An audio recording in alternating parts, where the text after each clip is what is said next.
The battery in your iPhone is a pretty amazing piece of technology on its own. Apple has got to the point where you can mostly just charge your phone how you like, use it how you like, and not really worry about the battery at all. That said, there are still some simple tips and tweaks that you can make to the way that you use your iPhone that will help extend your battery life day to day and, as a bonus, improve your battery health over the long term. That means the amount of use that you get out of your iPhone today should be very similar 6 months from now, a year from now, or even longer. Now in this video, I'm going to share the tips, tricks, and settings changes that I think every iPhone owner should consider if they want to get the absolute most out of their iPhone battery. Okay, let's get into it. Let's start by talking about background app refresh. To manage this, go into Settings, then tap General, then tap Background app refresh. From here, you'll see a list of all your apps. What background app refresh does is let your apps wake up silently in the background when you're not using them or when you're using a different app, and check for new information and update themselves so that everything is ready the moment that you open them. For apps like your email or messaging apps, that's good because it means new relevant content is waiting for you without any delay. The problem is your iPhone allows it for every app by default. And for most apps, you probably don't need them refreshing content in real time, especially data-heavy apps like social media apps. This creates a constant low-level battery drain throughout the day that you might not even notice until you start managing it properly.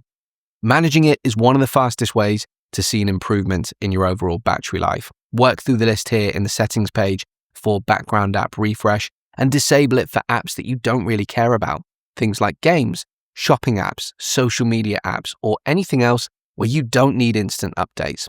Leave it on for the apps that actually matter, like messaging apps, or anything where real-time updates are genuinely useful. Oh, very quickly, if you watch videos like this and think, well, that's great, but I'll definitely forget it later, I've made something to fix that. I send one short free iPhone tip every day direct to your inbox. It's called the Daily Swipe. It takes 30 seconds to read, and it genuinely helps you remember and actually use tips like the ones in this video. Just scan the QR code on screen or tap the link in the description to join for free.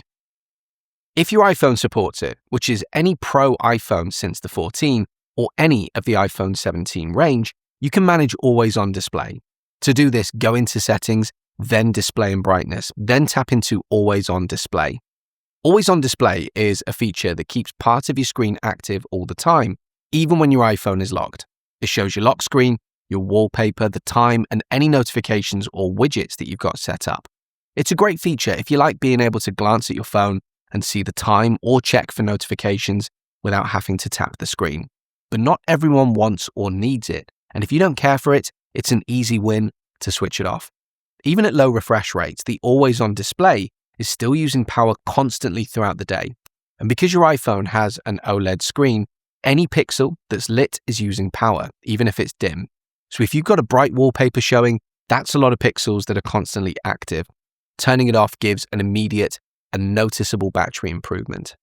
If you want to turn it off completely, look to the bottom of this page where you can toggle the feature off entirely. But if you like the feature and you still want to use it, there are a couple of ways to reduce the battery drain. You can just toggle the Show Wallpaper button off. This leaves just the clock and widget showing on a black background, which still reduces battery usage because you're lighting fewer pixels, and it has the added bonus of being less distracting. Or you could disable Show Notifications, which does exactly as it sounds. It doesn't save as much battery as removing the wallpaper, but it still saves some. Next, let's talk about Email Push. To manage this, go into Settings, scroll all the way to the bottom and choose Apps, then choose Mail. From here, tap Accounts, then tap Fetch New Data. Email Push is when new emails are delivered to your phone instantly, the moment they arrive at the server. Think of it like receiving a text message. The server pushes the message to your device as soon as it exists, so you get your email in real time with no delay. Push maintains a silent open line with the server, and every time a new email arrives, it wakes up your phone's radio to deliver it. If you're only receiving a small number of emails per day, Push is actually pretty efficient. But if you're someone who gets hundreds of emails per day, that's a lot of wake-ups, and that steadily drains your battery. Switching to Manual Fetch, where mail only updates when you open the app, isn't necessarily a fix either because you can easily miss important emails. What we're looking for here is a compromise, and you can get that with a scheduled fetch routine. So at the top of this page, you'll see Push. If you want to turn it off completely, toggle it off here. Then scroll down and you'll see the fetch schedule option. You can choose between every 15 minutes, every 30 minutes, hourly, or manually. If you don't need instant email notifications, hourly fetch is a good middle ground. Your phone will check for new mail once per hour, which gives you reasonably up-to-date emails without the constant wake-ups. And if hourly still feels too restrictive, you could try every 30 minutes or even every 15 minutes. It's still better than push if you're receiving a lot of emails. Pick whichever one suits how you use email, and you'll see an improvement in your battery life. If you ever watch videos like this and think, there's no way I'm going to remember all of that, you should have a look at iPhone Essentials Plus. It's my training portal for the iPhone with more than 200 lessons, all broken down into clear modules so you can learn at your own pace. Every lesson includes a short video, a step-by-step guide with screenshots, and a downloadable PDF, so you can follow along in whatever way suits you. You can browse through the modules or just use the search tool to jump straight to what you need. There are no ads or sponsors, and it's a single one-time purchase that includes all future updates. And if you've got a Mac, there's Mac Essentials Plus as well, which works in exactly the same way. You can buy each course on its own or bundle them together for the best value. If that sounds good, scan the QR code on screen or check the link in the description or the pinned comment. Next, let's talk about display auto brightness. I think most people miss this one because it's tucked away in accessibility rather than in the display settings where you'd expect it to be. To find it, go into Settings, then Accessibility, then Display and Text Size, then Auto Brightness. Auto Brightness is a feature that automatically adjusts your screen brightness based on the lighting conditions around you. When you're outside in bright sunlight, it will increase the brightness so that you can actually see what's on your screen. When you're indoors or in darker conditions, it will dim the screen because you don't need it as bright. The problem is, if you don't have this turned on, you're either manually adjusting your brightness throughout the day, which is a bit of a pain, or you're leaving it at full brightness all the time, which is a massive battery drain. Your display is one of the biggest power consumers on your iPhone, so keeping it unnecessarily bright is going to chew through your battery. Auto brightness solves this by making sure that your screen is only as bright as it needs to be at any given moment. It's bright when you need it, dim when you don't, and it all happens automatically in the background. Make sure auto brightness is toggled on, and your iPhone will manage the display brightness for you, saving you battery without you even having to think about it. Okay, let's talk notifications. So to manage this, go into Settings, then Notifications. Notifications do more than just alert you. They wake your phone's display and trigger animations every single time that one comes in. And every screen wake uses battery, even if you don't actually touch the phone. If you're getting a lot of notifications throughout the day, that's your screen turning on over and over again, and it all adds up. Scheduled Summary is a feature that batches non-essential notifications together and delivers them at specific times that you set, massively reducing the number of screen wake-ups throughout the day. And it has the added benefit of being really good for distraction-free work. Plus, your iPhone automatically keeps immediate notifications for genuinely important things. Calls, direct messages, and time-sensitive notifications will still appear instantly, so you're not going to miss anything critical. If you want to use it, start by tapping into Scheduled Summary and turn it on. If you're doing this for the first time, you can follow the prompts and it will walk you through everything. If you've already set it up before, you'll need to input everything manually. Set the times of day for your summaries, so you might choose something like 9 a.m. and 6 p.m. or whatever works for you. Then scroll down to the bottom of the screen and you'll see a list of all your apps. Toggle on the apps that you want to include in the summary. These are the ones where you don't need instant notifications. Leave off the apps where immediate alerts still actually matter. Low power mode, which, as a reminder, you would enable by going into Settings, then Battery, then Power Mode and toggling it on there, is a bit of a misunderstood feature. It's designed to get you to a charger in an emergency, but I'm always surprised at how many people I speak to think it's a tool to be used all the time to make their iPhone last longer. That's not really what it's for. When low power mode is enabled, your iPhone reduces performance, limits background activity, and restricts system features. It drops the display refresh rate from up to 120 Hz down to 60 Hz, slows animations, and disables things like automatic downloads and certain visual effects. Using it constantly changes how your phone feels and behaves, and you're basically using a much worse version of your iPhone for no real benefit. If you're genuinely running low on battery and you need to make it to a charger, low power mode is brilliant for that.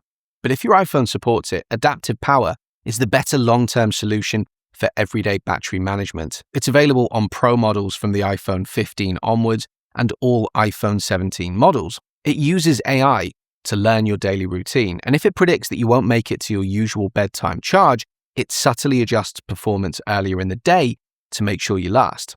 The difference is it's designed to be invisible. You shouldn't notice it working, unlike low power mode, which very obviously changes how your phone behaves. So if you've been leaving low power mode on all day, every day, try turning it off and just using your iPhone normally. And if you've got a compatible iPhone, make sure adaptive power is enabled. You'll get a much better experience and your battery life will still be perfectly fine. Let's talk about Hey Siri. To manage this, go into Settings, then Apple Intelligence and Siri, or just Siri if you don't have an AI-compatible iPhone, then talk and type to Siri, and you can switch this feature off. Hey Siri is the feature that lets you activate Siri just by saying Hey Siri without having to press any buttons. It can be convenient, but the trade-off is that your iPhone is constantly listening for that trigger phrase, which means the microphone and a small part of your processor are always active in the background, and that uses battery.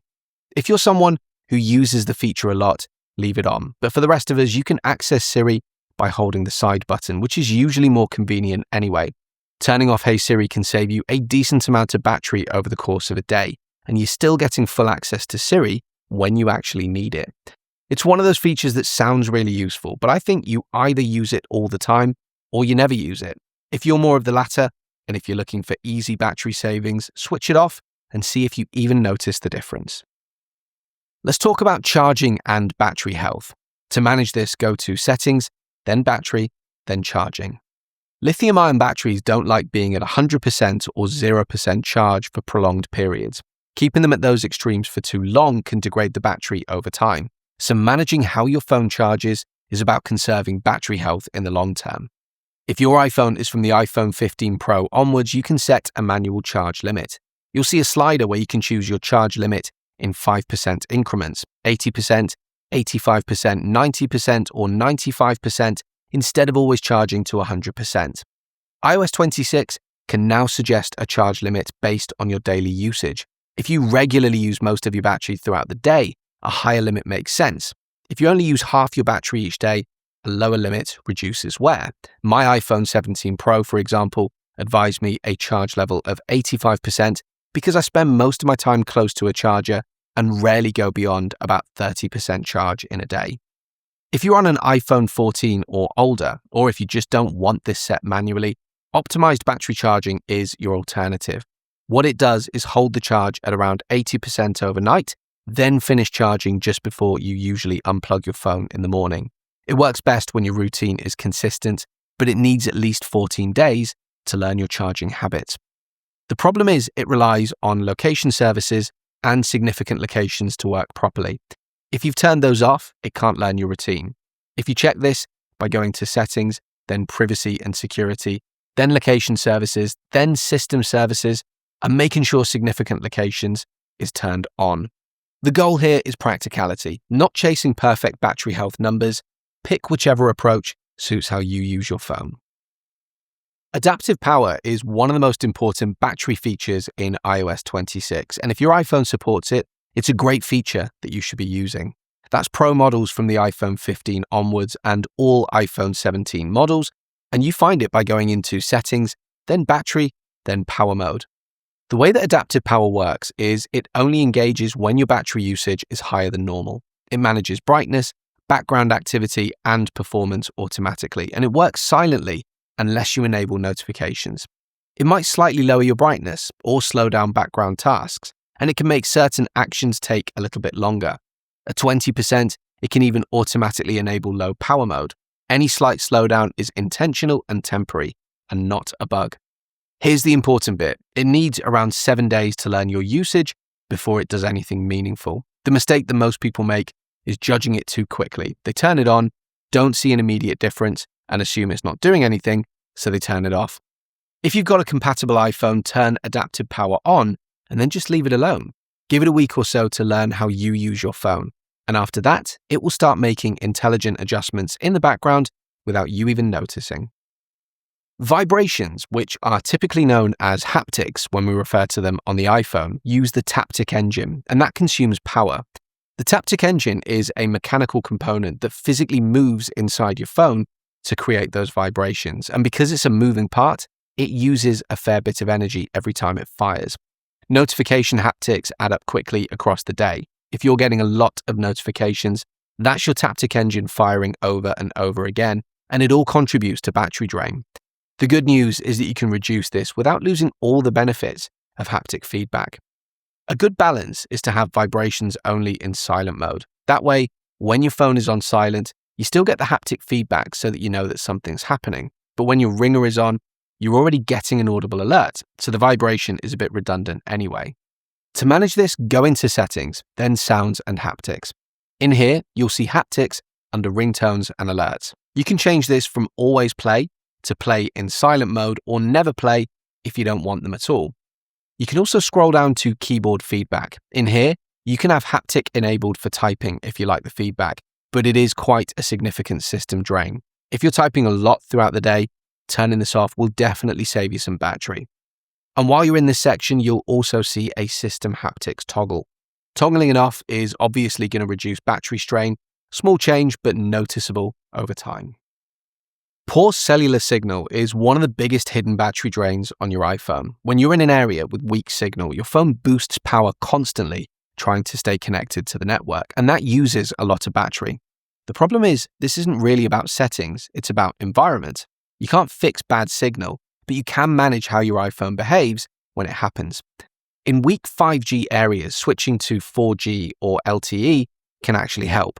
5G uses more power than 4G, especially when the signal is weak. So if you're somewhere where 5G coverage is patchy, forcing your phone to use 4G instead can save you a fair bit of battery.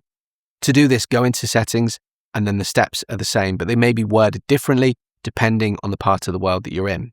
You might see it as cellular or mobile service, then cellular data options or mobile data options, then voice and data. The options themselves will also differ slightly. In the US, you'll see LTE, whereas here in the UK, it shows as 4G. They're essentially the same thing. In here, you'll see a few options. 5G Auto is a good middle ground most of the time because it does what it says. It will connect to 5G when it's able to, and only when it's needed for performance while optimizing battery life. I would say never set it to 5G on because that's forcing it no matter what, even if it's at the detriment of your battery. The 4G or LTE option is there for those situations where 5G signal is weak and you want to save battery by sticking to 4G. In no signal areas, airplane mode saves a surprising amount of battery. If you're somewhere like a basement, a remote area, or anywhere that your phone just can't get signal at all, it will keep trying over and over again. If you're only in and out of somewhere, it doesn't really matter. But if you know that you're going to be there for several hours or a day, switching on airplane mode stops your phone from wasting battery on something that's never going to work anyway. You can turn airplane mode on by swiping down from the top right corner of the screen and tapping the airplane icon in Control Center. This is one of those tips that's really situational, but if you're regularly in areas with bad signal, it is definitely worth keeping in mind. Force closing apps is when you swipe up from the bottom of your screen and hold to get the app carousel, then swipe up on individual apps to close them completely. A lot of people do this thinking it's going to save battery, but it's actually one of the most persistent battery myths out there. Closing apps does not save battery in normal use. iOS already suspends background apps efficiently. When you switch away from an app, your iPhone puts it into a suspended state where it's not using any processing power or draining your battery. It's just sitting there in memory, ready to be opened again quickly. The problem with force closing apps is that reopening them forces full reloads, which actually uses more power than just leaving them suspended. Every time you close an app and then open it again, your iPhone has to load everything from scratch, which uses your processor, your RAM, and ultimately your battery. The only time you should close apps is if they're misbehaving. Maybe they're frozen, or they're not responding properly, or if they're actively navigating, like a Maps app that's still trying to give you directions when you've already arrived. In those cases, closing the app makes sense. But for everyday use, just leave them alone and let iOS manage them for you. You'll actually get better battery life that way. If you haven't restarted your iPhone in a while, it is definitely worth taking a moment to do it. A restart clears stuck background processes that might be draining your battery without you realizing. It resolves odd battery behavior better than toggling settings repeatedly, which is something a lot of people do when they notice their battery draining faster than usual. This doesn't need to be frequent. You don't need to restart your iPhone every day or even every week. But once in a while, if things feel off, if your battery seems to be draining faster than normal, or if your iPhone just feels a bit sluggish, a restart can sort it out. To restart your iPhone, press and hold the side button and the volume up button until you see the power off slider. Then slide to power off. Wait a few seconds, then press and hold the side button again to turn it back on. Simple, boring, but effective. So there you go. Those were tips and tricks to help you get the absolute most out of your iPhone battery right now in 2026. I'll probably revisit this later in the year when Apple releases iOS 27, but in the meantime, what do you think? Were there any tips here that you'll actually use, or any that you disagree with? Drop a comment and let me know. And don't forget, if you want a free iPhone tip in your inbox every single day, you can sign up to the Daily Swipe using the QR code on screen or the link in the description. And as ever, if you found this video useful, do please consider leaving me a like and subscribing to my channel for more content like this in the future. See you on the next video.